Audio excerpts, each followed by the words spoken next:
عزیز بچوں، آپ کے درمیان ہوں اور میں آپ کو یہ بتانا چاہتا ہوں کہ آپ نے جس میدان کا انتخاب کیا ہے یا آپ کے والدین نے آپ کو جس مقصد کے لیے اس عظیم ادارے میں پہنچایا ہے اور تعلیم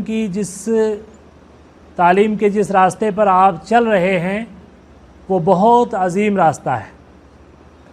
اس کے بامقصد ہونے کا احساس جب تک آپ کو نہیں ہوگا تو آپ اس سے صحیح طریقے سے فائدہ نہیں اٹھا پائیں گے۔ ہمیں اور آپ کو پتہ ہے، آپ نے اساتذہ سے سنا ہوگا کہ اللہ تعالیٰ نے تمام انسانوں کو جو پیدا فرمایا ہے تو ان کی پیدائش کا بنیادی مقصد کیا ہے؟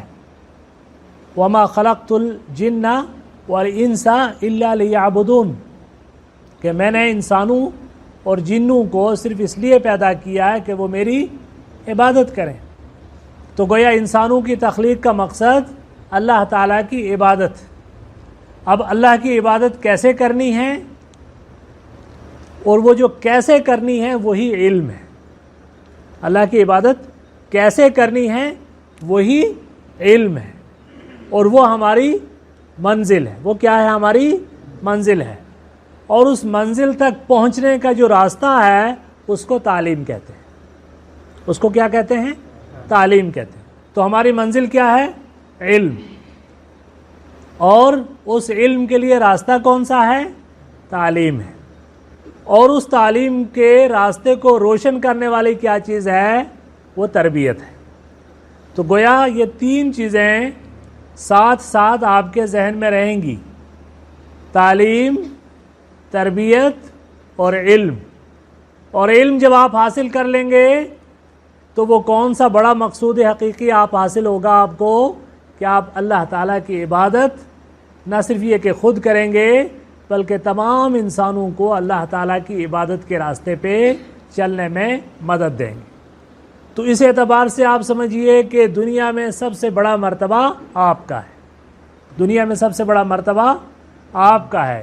اسی لیے اللہ تعالیٰ نے، اللہ کے رسول صلی اللہ علیہ وسلم نے فرمایا: من سلک طریقا یلتمس فیہ علما سہل اللہ لہ بہ طریقا الی الجنہ، کہ جو علم کے راستے پر چلے گا اللہ تعالیٰ اس کے لیے جنت کے راستے کو آسان کر دے گا۔ اب آپ تصور کیجئے کہ اس وقت دنیا میں کتنی بڑی آبادی ہے۔ دنیا کی آبادی 7 ارب آبادی ہے۔ 7 ارب دنیا کے اندر، یعنی 700 کروڑ لوگ دنیا میں رہتے ہیں۔ ان 700 کروڑ لوگوں میں 150 کروڑ مسلمان ہیں۔ اب ان 150 کروڑ مسلمانوں میں بھی دین کے راستے پر چلنے والے کتنے لوگ ہیں؟ عبادت کے اس اللہ تعالیٰ کے اس مقصد کی تکمیل کرنے والے کتنے لوگ ہیں؟ کم لوگ ہیں نا۔ اور ان سارے لوگوں میں اگر کچھ لوگوں کا انتخاب اس تعلیم کے لیے ہو تو اس سے زیادہ عظیم طبقہ کوئی نہیں ہے۔ تو جب اللہ تعالیٰ نے آپ کے لیے جنت کا راستہ آسان کر دیا ہے جو مقصود حقیقی ہے، تو آپ مان کے چلیے کہ دنیا کا ہر راستہ آپ کے لیے آسان ہے۔ دنیا کا ہر راستہ آپ کے لیے آسان ہے۔ ہم احساس کمتری کے شکار ہوتے ہیں، اور لوگ بھی ہم سے کہتے ہیں کہ صاحب جو سب سے ذہین ہوگا وہ ڈاکٹر یا انجینئر کی تعلیم حاصل کرے گا، یا وہ مقابلہ جاتی امتحان میں پاس ہوگا، KS بنے گا، IAS بنے گا، وہ سائنٹسٹ بنے گا، وہ فلانا بنے گا، فلانا بنے گا۔ جو اس سے کچھ کمتر ہوگا وہ آرٹس میں جائے گا، اور جو اس سے کمتر ہوگا وہ حفظ کرے گا یا کسی مدرسے میں جا کے پڑھے گا۔ آپ سب سے بہتر راستے پر ہیں۔ آپ اللہ کا کلام نہ صرف یہ کہ سیکھ رہے ہیں بلکہ اسے یاد کر رہے ہیں، اپنے سینے کو اللہ کے کلام سے منور کر رہے ہیں، اور رسول پاک صلی اللہ علیہ وسلم کا کلام آپ کی احادیث آپ یاد کر رہے ہیں، اس کو سیکھ رہے ہیں، تو آپ سے زیادہ ذہین کوئی نہیں۔ تو جب آپ ذہین ہیں، آپ ایک روشن راستے پر چل رہے ہیں، تو آپ کے لیے دنیا کا کوئی راستہ مشکل نہیں. کیوں؟ جب آپ کے لیے جنت کا راستہ آسان ہو گیا تو دنیا کا راستہ آپ کے لیے کون سا مشکل ہے؟ دنیا کا راستہ آپ کے لیے مشکل نہیں ہے.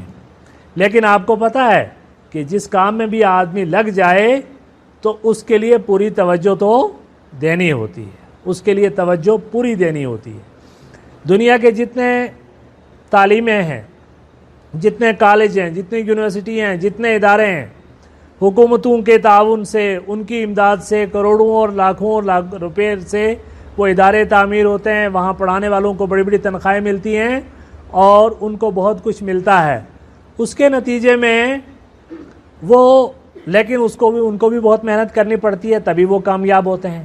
یونیورسٹی میں داخلہ پانے، ڈاکٹری کی تعلیم کے لیے داخلہ پانے والے، انجینئر کی تعلیم کے لیے داخلہ پانے والے، کسی اور مثلا آئی ایس کے امتحان میں یا کے ایس کے امتحان میں سالانہ 10 لاکھ آدمی بیٹھتے ہیں اور ان 10 لاکھ لوگوں میں سے آفیسر کتنے بنتے ہیں؟ 700 یا 800. اب گویا 10 لاکھ لوگوں میں کامیاب کتنے ہوئے؟ 700 یا 800. اور وہ کتنی محنت کرتے ہیں؟ ظاہر ہے محنت کرتے ہیں تو کامیاب ہوتے ہیں. اور یہ قاعدہ سب کے لیے ہے، چونکہ اللہ کے کچھ ایسے قانون ہیں کہ جس میں کسی کا امتیاز نہیں. فاسق اور فاجر محنت کرے گا، عابد اور زاہد محنت کرے گا، نتیجہ دونوں کا ایک ہوگا. کامیابی اس کو ملے گی جو محنت کرے گا. جو محنت کرے گا، من جدہ وجدہ. آپ محنت کریں گے تو کامیاب ہوں گے. تو محنت والے کو کامیابی جو ملتی ہے، اس کا اصول سب کے لیے یکساں ہے، چاہے دینی تعلیم ہو یا دنیاوی تعلیم ہو. لیکن ان کی کامیابی صرف دنیا تک ہے، ان کی کامیابی صرف دنیا تک ہے. اور آپ کی کامیابی کی آخری منزل کون سی ہے؟ جنت ہے. آپ کی کامیابی کی آخری منزل کون سی ہے؟ جنت ہے. تو اس اعتبار سے فائدے میں کون ہے بھائی؟ فائدے میں آپ ہیں یا وہ ہیں؟ آپ فائدے میں ہیں.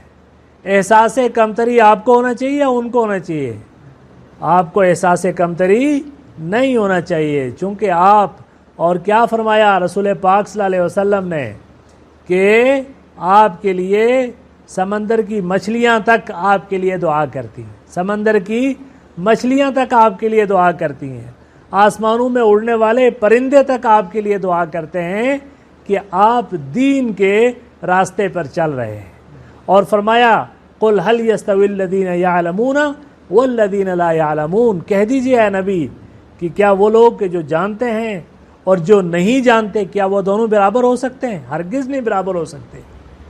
تو آپ جس راستے پر چل رہے ہیں وہ راستہ ایسا ہے کہ جو سب سے عظیم راستہ ہے، لیکن اس کے لیے آپ کو محنت کرنی ہے، اس کے لیے آپ کو مشقت کرنی ہے. آپ کو اس راستے پہ چلنے کی مشکلات زیادہ ہو سکتی ہیں.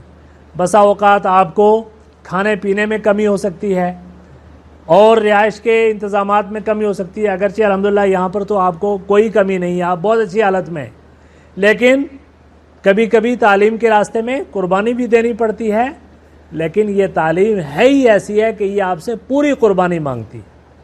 اس لیے سلف الصالحین فرمایا کرتے تھے کہ العلم لا يعطيك بعضه حتى لا تعطيه كلك، کہ علم کا تھوڑا سا حصہ بھی آپ کو اس وقت ملے گا جب آپ اپنا سب کچھ علم کو دے دیں گے. علم کا تھوڑا سا حصہ آپ کو اس وقت ملے گا جب آپ اپنا سب کچھ اس کو دے دیں گے. آپ سوچیں کہ ہم اپنے 24 گھنٹے کے وقت میں سے صرف 1 گھنٹہ دے دیں اور آپ کو بہت سارا علم مل جائے، ایسا نہیں ہوگا. آپ کو بہت کچھ دینا ہوگا تب جا کے آپ کو تھوڑا سا علم حاصل ہوگا. تو اس علم کے راستے میں محنت اور مشقت اور جو اس راستے میں پریشانیاں آنے والی ہیں ان کو برداشت کرنا سیکھیں گے تب جا کے آپ کو کامیابی حاصل ہوگی. امام شافعی رحمۃ اللہ علیہ مکہ سے آئے ہیں پڑھنے کے لیے کس کے پاس؟ امام مالک رحمۃ اللہ علیہ کے پاس. اور اس حالت میں آئے ہیں کہ جو اپنے پاس تھوڑا بہت سامان باندھ کے لائے ہیں. کوئی اس زمانے میں لنگر نہیں تھا مدرسوں میں، شیخوں کے پاس کوئی انتظام نہیں ہے، مشائخ کے پاس، تو اپنے پاس جو کچھ بھی انتظام ہے چھوٹا موٹا وہ لے کر آئے ہیں اور علم حاصل کر رہے ہیں۔ ایک دن امام مالک رحمۃ اللہ علیہ نے ارادہ کیا کہ یہ بیچارہ مکہ کا طالب علم ہے، ہاشمی النسب ہے، قریشی ہے، تو آج ان کو ہم ان کی دعوت کر دیتے ہیں۔ تو استاذ محترم کے گھر دعوت ہوئی تو امام شافعی وہاں تشریف لے گئے اور رات کو خوب ڈٹ کے کھانا کھایا اور سو گئے۔ تو امام مالک رحمہ اللہ کی ایک چھوٹی سی بچی تھی، آپ جیسی ایک ذہین بچی تھی، وہ دیکھتی رہی طالب علم کو کہ یہ کیسا طالب علم ہے۔ تو صبح ابا سے کہا کہ ابا جان یہ آپ کا طالب علم بہت نالائق ہے۔ انہوں نے کہا بیٹا آپ کو کیسے پتہ چلا کہ یہ نالائق ہے؟ کہا یہ رات کو اس نے بہت کھانا کھایا ہے۔ تو طالب علموں کی یہ صفت ہے کہ وہ کم کھانا کھاتے ہیں۔ کم کھانا جو ہے، چونکہ اگر پیٹ بھر کے کھائیں گے تو گہری نیند سوئیں گے، صبح فجر میں نہیں اٹھ پائیں گے۔ تو اس کی پہلی غلط بات جو مجھے لگی ہے کہ یہ بہت کھانا کھایا ہے اس نے۔ دوسری بات یہ ہے کہ میں نے لوٹا رکھ دیا تھا اس کے بستر کے پاس کہ یہ صبح تہجد میں اٹھے گا اور تہجد پڑھے گا اور اس کے بعد فجر پڑھے گا، تو لوٹا ویسے کا ویسا رکھا ہوا ہے، تو اس کا مطلب یہ ہے کہ اس نے تہجد کی نماز نہیں پڑھی۔ یعنی اس دور میں طالب علم کے لیے تہجد کی نماز ضروری ہوتی تھی، سمجھے آپ؟ اب امام مالک ہنس پڑے، کہنے لگے اور تم نے کیا غلطی دیکھی؟ کہا یہی بڑی غلطی ہے کہ نہ تہجد پڑھی اور کھایا بھی اس نے بہت۔ صبح امام مالک نے ان سے کہا بھئی آپ تمہاری شکایت لگ گئی ہے، ہماری بچی نے تمہارے بارے میں یہ رپورٹ دی ہے کہ تم میں کمیاں ہیں۔ تو کہنے لگے آپ بتائیے کیا کمی بتائی ہے؟ کہا ایک تم نے کھانا بہت کھایا ہے اور دوسرا تم صبح تہجد میں نہیں اٹھے، تمہارا لوٹا ویسے کا ویسا رکھا ہوا ہے۔ تو آپ جانتے ہیں امام شافعی نے کیا فرمایا؟ ان کا استاذ محترم جب میں مکہ سے چلا تھا تو میرے پاس کھانے کا جو سامان لے کر آیا تھا میں کئی دن تک تھوڑا تھوڑا کر کے اس کو میں کھاتا رہا، اور 3 دن ہو گئے میرا زاد راہ ختم ہو گیا ہے۔ کچھ لوگ طالب علموں کو بلا لے جاتے ہیں، میں کسی کے ساتھ نہیں جاتا، چونکہ مجھے شبہ ہوتا ہے کہ پتہ نہیں کھانا حلال کا ہوگا یا حرام کا ہوگا، میں کسی عام آدمی کے پاس نہیں جاتا، کے ساتھ نہیں جاتا۔ لیکن استاذ محترم نے دعوت دی تھی تو میں نے سوچا کہ اس سے زیادہ پاک کھانا کس کا ہوگا، اس لیے میں آپ کے پاس چلا آیا۔ 3 دن کا بھوکا تھا، اس لیے میں نے ڈٹ کے کھایا کہ ہو سکتا ہے کچھ دن اور کھانا نہ ملے۔ سمجھے آپ کتنے مشکل حالات تھے؟ اچھا کہنے لگا ایسے چلے تو اچھا کیا تم نے کھایا، بہت اچھا کیا، خوشی مجھے خود سن کے کہ تم نے کھایا، لیکن یہ بتاؤ کہ پھر رات کو تہجد کے لیے کیوں نہیں اٹھے؟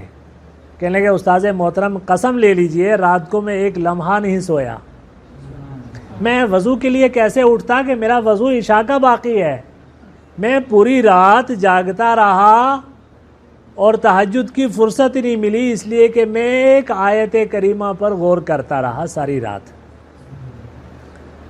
تو امام مالک نے پوچھا بتاؤ کون سی آیت پر غور کر رہے تھے اور کون کون سے مسائل کا استنباط تم نے کیا؟ تو انہوں نے بتایا فلانی آیت تھی اور فلانا مسئلہ میں نے اس سے مستنبط کیا۔ تو امام مالک رحمہ اللہ فرمایا انہوں نے کہ خدا کی قسم اگر پوری رات تم سجدے میں رہتے تمہیں اتنا ثواب نہ ملتا جتنا ایک آیت پر تدبر اور غور کے نتیجے میں تمہیں حاصل ہوا ہے۔ تو گویا آپ کے تعلیم کا یہ راستہ کس طرح کا راستہ ہے، کیسے پاک بازوں کا راستہ ہے، کیسے لوگوں کا راستہ ہے، کیسے عظیم لوگوں کا راستہ ہے، اور اس کے آداب کتنے بڑے ہیں، سمجھ گئے نا آپ؟ اور یہ میں نے صرف آپ کو ایک مثال دی ہے۔ پوری اسلامی تاریخ جتنے بڑے محدثین، مفسرین اور کتابوں کے مصنفین ہیں ان کی حالات زندگی پڑھیے، سب کی زندگی میں اسی طرح کے واقعات، سب کی زندگی میں اسی طرح کے واقعات ہیں، اور اس کے نتیجے میں وہ ان کی ان محنتوں کے نتیجے میں وہ علم آپ تک پہنچا ہے ہمارے ان اساتذہ کے ذریعے۔ چونکہ یہ کیا ہے؟ وراثت ہے۔ یہ وراثت کس کی ہے؟ محمد رسول اللہ صلی اللہ علیہ وسلم کی، اور یہ بھی آپ کی یہ آپ کے لیے بہت بڑی فضیلت کی بات ہے کہ یہ وراثت کس کی ہے؟ محمد رسول اللہ صلی اللہ علیہ وسلم کی۔ آپ کو پتہ ہے نا کہ رسول پاک صلی اللہ علیہ وسلم تمام بشر میں سب سے افضل ہیں، تمام بشر میں سب سے افضل ہیں، سارے انبیاء میں سب سے افضل ہیں۔ تو جو سب سے افضل نبی کا وارث ہوگا اس سے افضل کون ہو سکتا ہے؟ کوئی نہیں ہوگا نا۔ کسی گاؤں کے بڑے چودھری کا کوئی وارث ہو، کسی ایم ایل اے کا کوئی وارث ہو، کسی منسٹر کا کوئی وارث ہو تو وہ کتنا اکڑ کے چلے گا۔ تو آپ سوچئے، آپ تو نبی پاک صلی اللہ علیہ وسلم کے وارث ہیں۔ آپ کس کے وارث ہیں؟ محمد رسول اللہ صلی اللہ علیہ وسلم کے وارث ہیں۔ تو اس وراثت کا خیال رکھیے، اس وراثت کا خیال رکھیے۔ آپ سوچئے کہ کسی بیٹے کو باپ کی وراثت میں بہت بڑی بلڈنگ مل جائے، بڑی زمین مل جائے، تو وہ کیا کرے گا؟ وہ اس کو سنبھالے گا، وہ اس کو اور سجائے گا، اس کو اور سنوارے گا، اس کاروبار کو اور وسعت دے گا۔ اور اگر وہ اس کو بیچ بٹا کے کھا پی کے پکوڑے اور سائیڈ ہو جائے تو اس کو کوئی وارث نہیں کہے گا، اس کو کوئی وارث نہیں کہے گا، ٹھیک ہے نا؟ تو آپ کے پاس جو وراثت ہے وہ سب سے بڑی وراثت ہے اور سب سے عظیم امانت اللہ تعالیٰ نے آپ کو عطا فرمائی ہے۔ آپ کے لیے مبارک ہے کہ آپ اس راستے پہ چل پڑے ہیں، لیکن اس راستے پر چلنے کے آداب ہیں، اور ادب میں نے آپ کو سب سے پہلی بات جو بتائی تھی کہ آپ کو اس کے لیے اپنا پورا وقت دینا ہوگا۔ یہ کوئی پارٹ ٹائم کام نہیں ہے۔ اس کے لیے آپ کے اساتذہ کرام آپ کے لیے جو وقت متعین کرتے ہیں، پڑھنے کا، کلاس روم میں مذاکرے کا، پھر اس کے بعد اس طرح کی آپ کو نادی کا پروگرام ہے، انجمن کا، یا اس طرح کے جتنے پروگرام ہیں اس میں آپ نے پوری توجہ دینی ہے۔ امتحانات میں آپ کا رزلٹ میں نے ماشاءاللہ دیکھا، وہ جن کے نام کے ساتھ لال لال جو گول گول نشان ہیں وہ میں گن کے جاؤں گا اس مرتبہ کتنے ہیں۔ تو جو میں نیکسٹ امتحان میں آؤں گا میں گنوں گا کہ وہ گول کم ہوئے کہ نہیں ہوئے۔ اگر وہ اس طرح کے گول اس وقت 20 ہیں تو اگلی مرتبہ وہ گول کتنے ہونے چاہیے؟ وہ چلیے 0 نہیں میں کہتا، 10 ہونے چاہیے، اس کے بعد 5، اور لاسٹ میں جب آپ کا آخری امتحان ہوگا تو اس میں تاکہ کسی کے نام کے ساتھ لال والا گول نہ ہو۔ یہ آپ نے وعدہ کرنا ہے میرے ساتھ، ٹھیک ہے نا؟ محنت کریں گے؟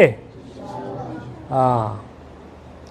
اب میں آپ سے ایک اور بات کہنا چاہوں گا، وہ یہ بتائیے کہ آپ یہ تعلیم اپنے استاذوں سے سیکھ رہے ہیں یا کتاب سے سیکھ رہے ہیں؟ بتائیے، آپ استادوں سے سیکھ رہے ہیں یا کتاب سے سیکھ رہے ہیں؟ استاذوں سے سیکھ رہے ہیں، کیونکہ اگر کتاب سے سیکھنا ہو تو کتاب تو بازار سے ملتی ہے، آپ کتاب خریدیے، گھر چلے جائیے اور پڑھتے رہیے، آپ بھی مولوی بن سکتے ہیں۔ نہیں، وہ مولوی نہیں بن سکتا۔ آپ نے یہ تعلیم کس سے سیکھنی ہے؟ اپنے استاذوں سے۔ استاذ آپ کو علم سکھاتے ہیں۔ ان استاذوں سے کس نے پڑھا؟ انہوں نے کس سے پڑھا ہے؟ اپنے استاذوں سے۔ انہوں نے اپنے استاذوں سے، انہوں نے اپنے استاذوں سے، انہوں نے اپنے استاذوں سے۔ اور یہ سلسلہ آپ جانتے ہیں کہاں پہنچا ہے؟ آپ جانتے ہیں یہ سلسلہ کہاں پہنچا ہے؟ ہاں، حضرت محمد صلی اللہ علیہ وسلم تک پہنچا ہے۔ یہ وہ لڑی ہے۔ یہ لڑی کہاں گئی ہے؟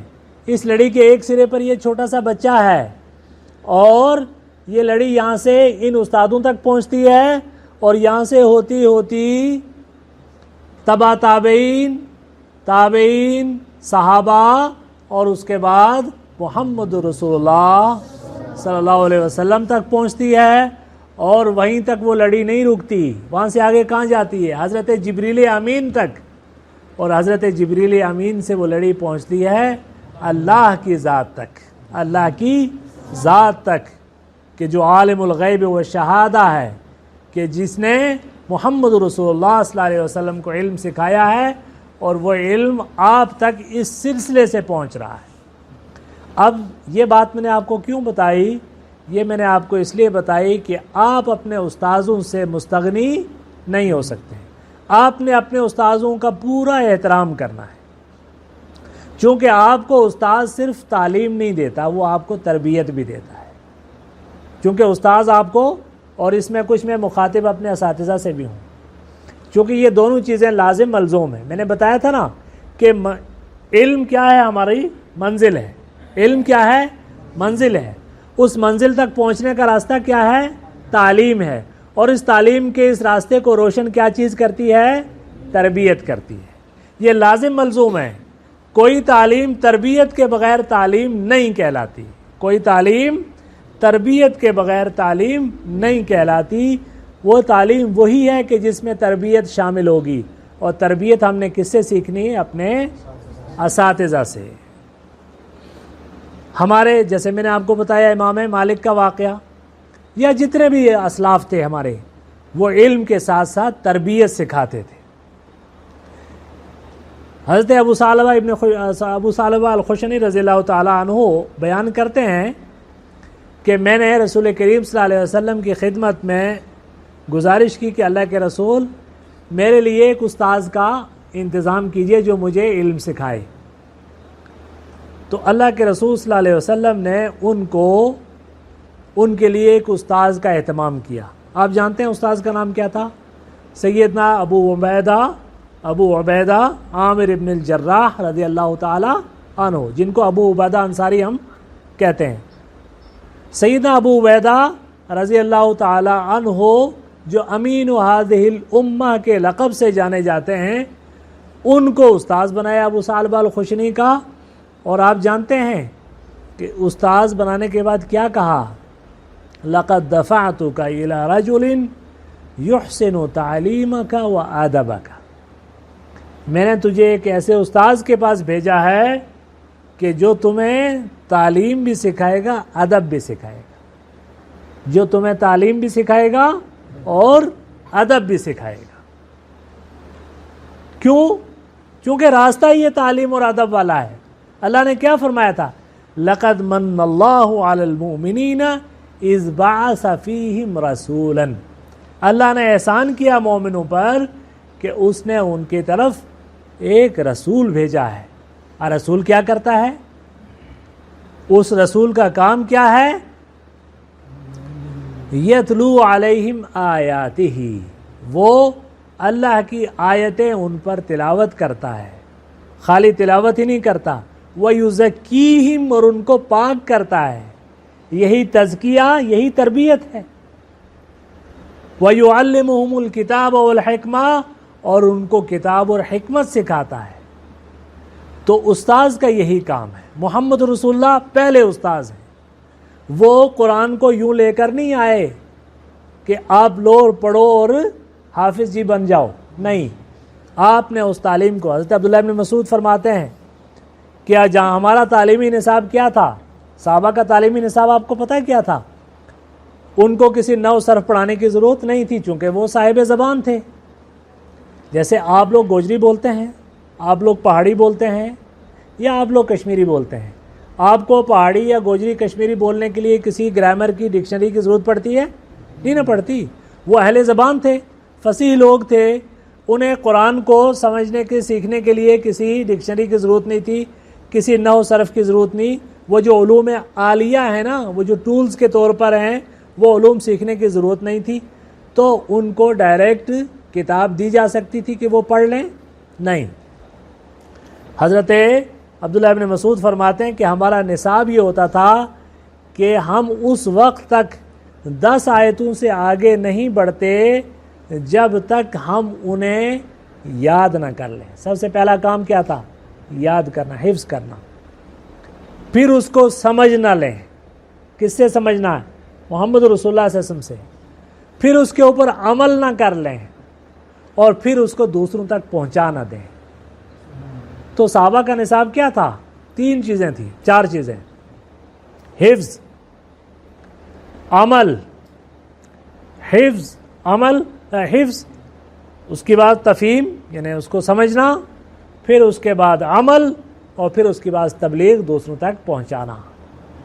سلف سے آتا ہے، اللہ صحابہ سے، کہ شاید اللہ کے رسول صلی اللہ علیہ وسلم کا فرمان ہے، یا صحابہ فرماتے ہیں کہ ہم میں سے جو آدمی قرآن پاک کی شروع کی 7 سورتوں کا حافظ بن جائے یا عالم بن جائے، اس کو ہم سب سے بڑا عالم کہا کرتے تھے.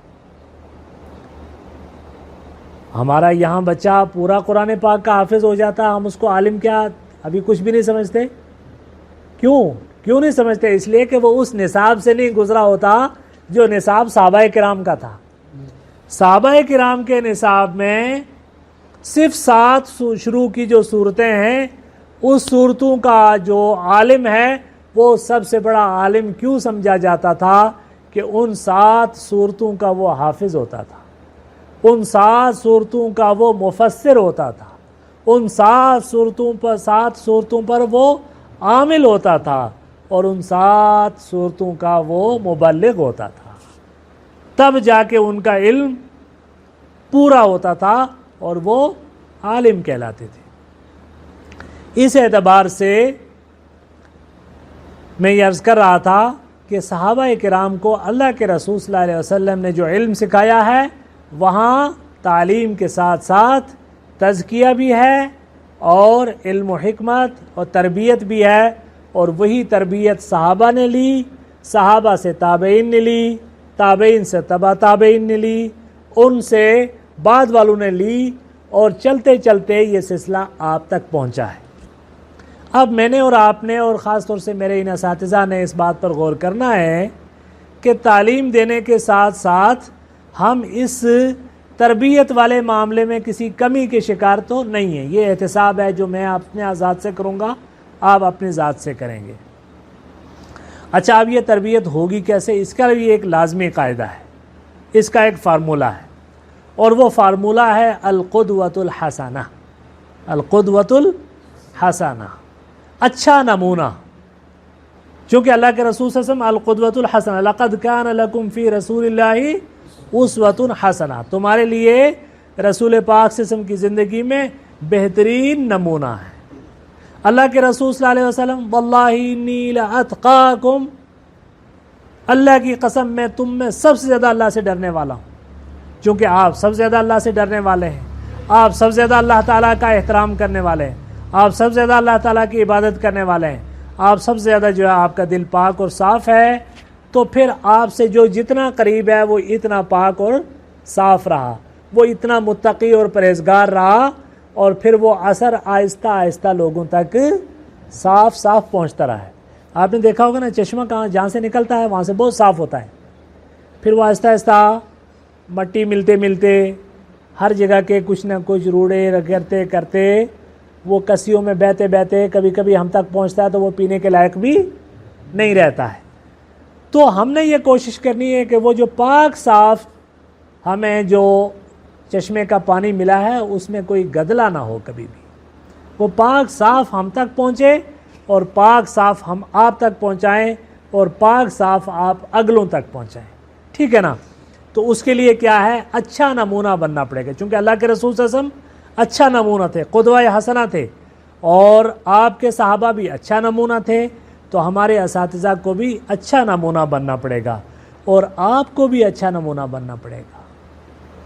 آپ جب بازار میں چل رہے ہو تو آپ دوسرے طالب علموں سے مختلف ہونے چاہیے، اکیڈمی میں پڑھنے والے طالب علم سے، اسکول میں پڑھنے والے طالب علم سے، یا وہ بچہ کہ جو کبھی اسکول نہیں گیا یا مدرسے نہیں گیا، اس میں اور آپ میں فرق ہونا چاہیے، اس میں آپ میں فرق ہونا چاہیے۔ کیوں؟ کہ آپ گویا اب سے ہی لوگوں کے لیے اچھا نمونہ بننا شروع ہو گئے۔ وہ جو رسول پاک صلی اللہ علیہ وسلم کا امتیاز تھا نا کہ آپ اچھا نمونہ تھے، آپ بھی گویا اسی راستے پر چل پڑے تو آپ بھی اچھا نمونہ بننا شروع ہو گئے۔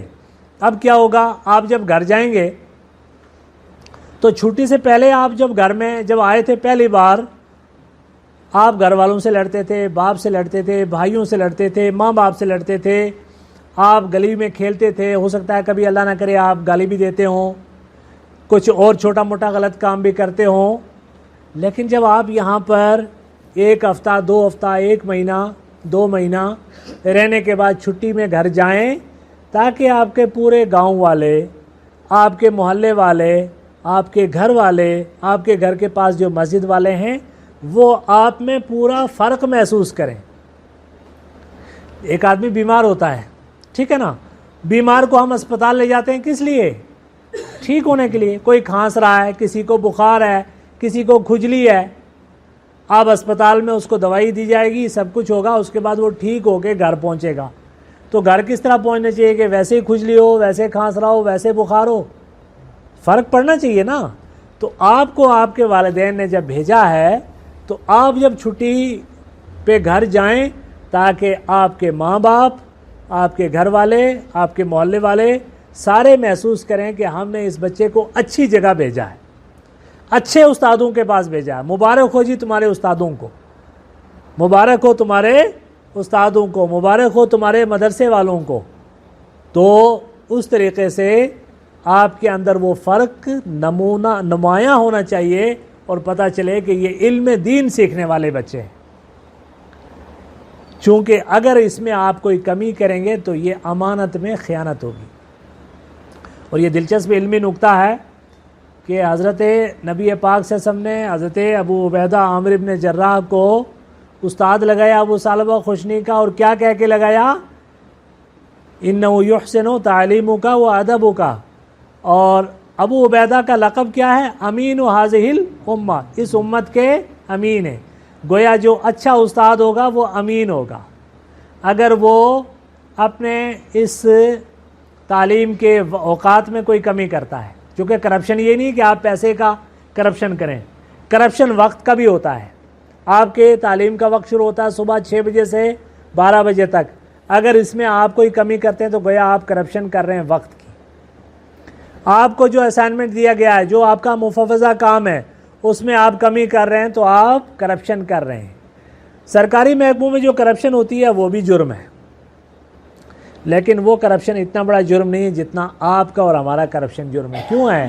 اس لیے کہ ہم قوم کی زکوٰۃ پہ پل رہے ہیں، صدقات پہ پل رہے ہیں۔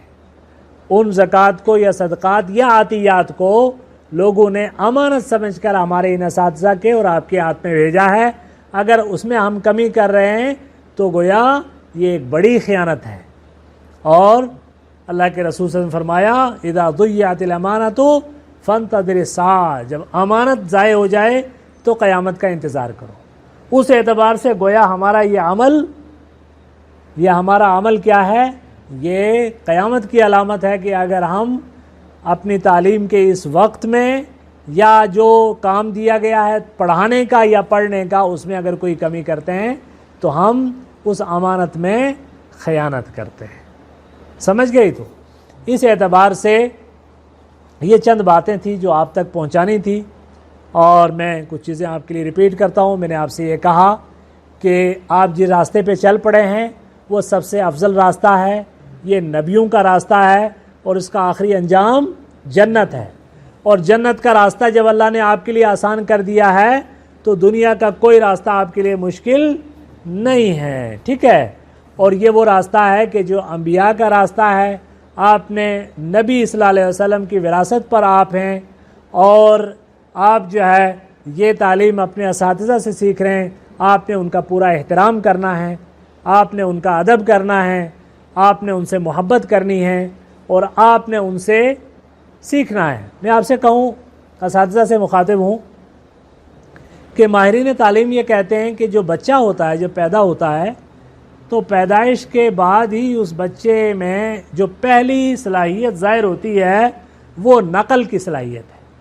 وہ ممک کرتا ہے، اس کے لیے لفظ آتا ہے ممکری یا ممک کرنا۔ مطلب یہ ہے کہ وہ نقل کرتا ہے۔ کیا نقل کرتا ہے؟ وعلیکم السلام۔ وہ سیکھتا ہے، وہ ہر چیز بڑوں سے سیکھ کر بولنا، چلنا، اٹھنا، بیٹھنا۔ معصوم بچے کبھی کبھی جو ہے وہ موبائل چھین کے نا بات کرنے کی ایکٹنگ کر رہے ہوتے ہیں، چونکہ وہ ماں باپ کو اسی انداز میں دیکھ رہے ہوتے ہیں۔ جس گھر میں گالی دی جاتی ہے بچے گالی دینا سیکھ جاتے ہیں، جس گھر میں نیکی کا کام ہوتا ہے وہاں بچے نماز پڑھنے کی کوشش کرتے ہیں۔ تو بچہ سیکھتا ہے، بچہ سیکھتا ہے۔ تو یہ بچے، ہمارے اساتذہ کو یہ بات چیز دیکھنے کہ یہ بچے آپ سے سیکھ رہے ہیں، آپ سے اچھی چیز بھی سیکھ رہے ہیں، آپ سے غلط چیز بھی سیکھ رہے ہیں۔ تو اس اعتبار سے ہمیں یہ کوشش کرنی چاہیے کہ ہم ان بچوں کو اچھی چیز سکھائیں۔ اور ایک میں چھوٹی سی مثال دوں گا اپنے شیخ احسان صاحب، میں ادارے کا نام نہیں لیتا، یعنی یہ چیز کتنی اہم ہے، میں ادارے کا نام نہیں لیتا۔ ایک ادارے کے سربراہ جو عالمی شہرت یافتہ شخصیت تھے، ان کی ایک چھوٹی سی شخصی کمی ہے، کمی کسی میں بھی ہو سکتا ہے، مجھ میں، آپ میں، سب میں، ان کی ایک چھوٹی سی کمی یہ تھی کہ جب وہ تکبیر، آپ میری طرف توجہ رکھیں، جب وہ تکبیر تحریمہ کرتے تھے نا تو وہ ہلکا سا ایک اسٹائل تھا ان کا، اس انداز میں آ کر نماز پڑھنے کا۔ میں نے دیکھا کہ اس مدرسے کے تمام اساتذہ، اس مدرسے کے فارغ ہونے والے تمام طلباء، ان سب کا تکبیر تحریمہ کا وہی اسٹائل ہو گیا۔ اس کے برعکس دوسرے اداروں میں جہاں بچوں نے اپنے اساتذہ کو بہتر انداز میں تکبیر تحریمہ کرتے ہوئے دیکھا تو وہ میں نے یہ چیز محسوس کی کہ ہم ان چیزوں کو اہمیت نہیں دیتے، لیکن دیکھیے کہ ان بچوں پر ایک چھوٹی سی چیز کا کتنا اثر پڑا اور وہ انہوں نے ان سے سیکھی ہے۔ تو القدوۃ الحسنہ بہت بڑی چیز ہوتی ہے۔ اور ایک اور چیز کہہ کے میں بات ختم کروں گا کہ رفقۃ الصالحہ، یہ بھی بڑی ضروری چیز ہے۔ اچھا ساتھ، قدوہ حسنہ آپ کی طرف سے اور رفقہ صالحہ، ان بچوں میں آپ نے دیکھنا ہے کہ ان کو اچھا ساتھ ملے، برا ساتھ ان میں کوئی کسی کو نہیں ملنا۔ اللہ کے رسول نے کیا فرمایا تھا؟ اچھے ساتھ اور برے ساتھ کی مثال آپ نے کیا بتائی؟ کہ اچھے ساتھ کی مثال یہ ہے کہ تم میں سے کوئی آدمی کسی عطر بیچنے والے کی دکان پر جائے گا تو کیا ہوگا؟ ہو سکتا ہے وہ آپ کو کچھ تھوڑا سا عطر تحفے میں دے دے، یا آپ نے اس کو آپ اس سے کچھ خرید لیں، یا آپ نے نہ خریدا نہ اس نے آپ کو ہدیہ دیا، لیکن آپ جتنی دیر بیٹھے رہے کچھ نہ کچھ آپ کے کپڑوں کے ساتھ خوشبو لگ گئی۔ اور اگر آپ کسی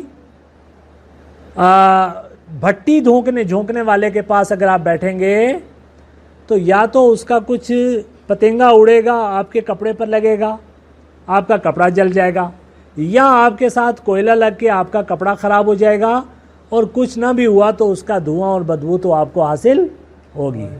آپ طالب علموں میں سے اگر کوئی طالب علم اللہ نہ کرے کہ اس کی کوئی غلط ایکٹیویٹی ہے، اس کی کوئی بری عادت ہے، تو آپ کو اس کا ساتھ بہت نقصان دے گا، آپ کو اس کا ساتھ بہت نقصان دے گا۔ اور مجھے امید ہے کہ آپ سارے بچے اچھے ہیں، آپ میں سے کوئی غلط نہیں ہوگا، لیکن آپ ہی جب اپنے محلے میں واپس جائیں گے، آپ اپنے سماج میں جب واپس جائیں گے تو وہاں بھی آپ نے کوشش کرنی ہے کہ اچھے لوگوں کے ساتھ آپ ساتھ رہیں اور آپ کی شہرت بھی اچھی ہو۔ لوگ اپنے بچوں کو کہیں کہ یار تم وہاں فلانے طالب علم کے پاس بیٹھو، وہ بہت اچھا بچہ ہے۔ کہیں آپ کی اگر اسکینڈل مشہور ہونے لگ گئے ہیں تو پھر کتنے افسوس کی بات ہے جی، وہ طالب علم کتنا گندا طالب علم ہے، تو پھر تو آپ اپنے پورے گاؤں کو ہی تباہ کرنے والے ہوں گے، اللہ یعوذ باللہ، اللہ نہ کرے۔ تو یہ چند چیزیں ہیں جو آپ کی تعلیم اور آپ کی تربیت اور آپ کا مشن اور آپ کا راستہ، اس کے حوالے سے جو میرے ذہن میں آئی وہ میں نے آپ کے تک بیان کی۔ اس میں اگر کوئی کمی ہے تو میری نفس کی کمی ہے، اور اگر اس میں کوئی اچھی بات مجھ سے نکل گئی ہے تو وہ میرے اللہ کا کرم تھا۔